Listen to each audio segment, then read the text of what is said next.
Zimbabwean President Emmerson Mnangagwa has been secretly maneuvering in the region to realign his diplomatic relations with the neighboring leaders and others in the wider region to support him over his 2030 political agenda and restore legitimacy, which he failed to get during the disputed 2023 elections.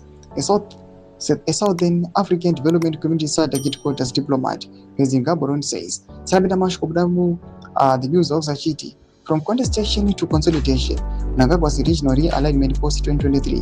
People subscribe or like on the bell icon. Tipinda with the news of Samdonya Rachiti. This was about trying to restore credibility, legitimacy, and a firm grip on power shattered by the 2023 elections.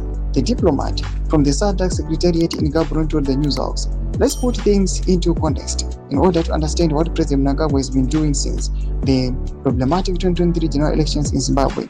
He has been directly and indirectly working to restore credibility and legitimacy. That is why it was such a big deal for him to be SADC chairman in 2024.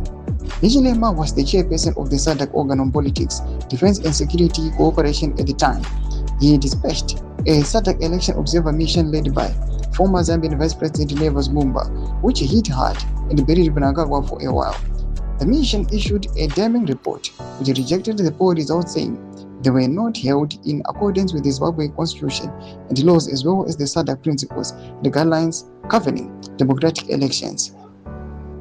After the elections, SADC held meetings in Lusaka, Zambia, and Luanda, Angola, to discuss the Zimbabwe issue, and the report stood.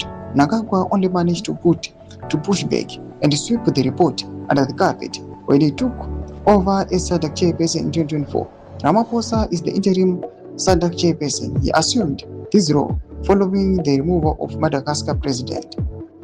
Mnangagwa quickly restored good relations with Ramaphosa through party-to-party engagements, which were badly damaged by misunderstandings over the July 30, 2020 protests in Zimbabwe and the July 30, 2020 Zimbabwean security forces heavily enforced a lockdown in Harare and other cities to prevent planned ungoverned protests against corruption and economic crisis. Security forces manned checkpoints, cleared the capital city center, and ordered residents to stay at home, resulting in mass boycott and arrests. Doma developments are kuda panguva ino. Kana kumesa kushemedza za fundo enyi muli pamusoro pechitiko ichi. Subscribe or like, but you don't turn the bell icon.